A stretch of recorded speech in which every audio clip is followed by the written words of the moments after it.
ገላትያ ምዕራፍ 3 ላይ አብርሃም አመነ እምነቱም ጽድቅ ሆኖ ተቆጠረለት ይላል። አሕዛብ በዘርህ ይባረካሉ ሲል አስቀድሞ ለአብርሃም ወንጌልን አሳወቀው ተብሎም ተጽፏል። እንግዲህ ለአብርሃም የተሰበከለት አስቀድሞ እንዲያውቀው የተደረገው የወንጌል አይነት የበረከት ወንጌል ነው።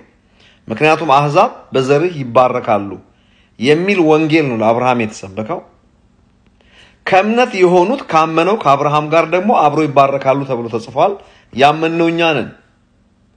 እዛው ምዕራፍ 3 ቁጥር 29ን ወርዳችሁ ብታነቡ የክርስቶስ ከሆናችሁ እንኪያስ የአብርሃም ዘር እንደ ተስፋውም ቃል ወራሾች ናችሁ ነው የሚለው። ለአብርሃም አስቀድሞ አሳውቆት የነበረው ወንጌል ነው አክቹዋል ወንጌል ሆኖ እኛ ጋር የደረሰው። ያ ወንጌል የበረከት ወንጌል ነው። ኦኬ አብርሃም እንደተባረከ ወንጌሉን አምኖ እንደተባረከ ያውም አብርሃም ለወደፊት እንደ ሻማ ብርሃን ከርቀት አይቶ ተሳልሞ ነው። እኛ ግን ተወልደንበት ነው ውስጡ ነው ያለ ነው። ስለዚህ አብርሃም ከርቀት አይቶ ተሳልሞት ከርቀት የተባረከበትን በረከት እኛ ተወልደንበት የበረከቱ ተካፋይ ሆነናል። ይህንንም ደግሞ ያገኘነው በእምነት ነው። ስለዚህ አብርሃም አመነ እምነቱም ጽድቅ ሆኖ ተቆጠረለት ተብሎ እንደተጻፈ ያመኑቱ ከእምነት የሆኑት ካመነው ከአብርሃም ጋር አብሮ ይባረካሉ ተብሎ ተጽፏል። ስለዚህ ተባርከናል። ኦኬ ተባርኪያለሁ በሉ። ተባርካችኋል። በረከታችን ወንጌላችን ነው። በረከታችን ዳግም መወለዳችን ነው። በረከታችን የእግዚአብሔር ቤተሰብ መሆናችን ነው። በረከት ኤምፓወርመንት ነው። በረከት አቅማችን ነው፣ ስልጣናችን ነው። ይግዙ ሲል ባረካቸው ተብሎ የተጻፈው ኦሪጂናል በረከት ነው። 2-3 አይነት በረከት የለም። ከዚያ በረከት በኃጢአት ነበር የጎደል ነው።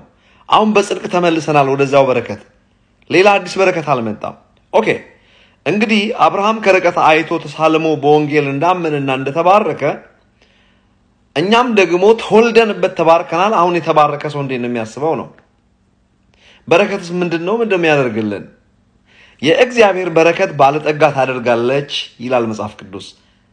የእግዚአብሔር በረከት ባለጠጋ ታደርጋለች፣ ሐዘንም በእርሷ አይጨመርም። ስለዚህ we are blessed። ስለዚህ የእግዚአብሔር በረከት ተባርካችሁበት ብቻ ዝም የምትሉ ሳይሆን ባለጠጋ ታደርጋለች ነው የሚለው። you gotta humble yourself and say I'm blessed። ከተባረክ ደግሞ በረከቱ ባለጠጋ ያደርጋል። ባለጠግነት ብርና ወርቅ የሆነ ማቴሪያል ነገር በእጃችሁ ቢገባ እሱ በራሱ በረከት አይደለም። በረከት ጌታን መቀበል ነው። በረከት የእግዚአብሔር ቤተሰብ መሆን ነው። የእግዚአብሔር ልጅ መሆን ነው። ወደ ስልጣን መመለስ ነው።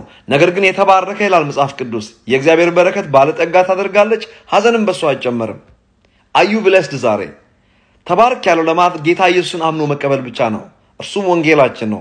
ያመኑት ካመነው ከአብርሃም ጋር አብሮ ይባረካሉ።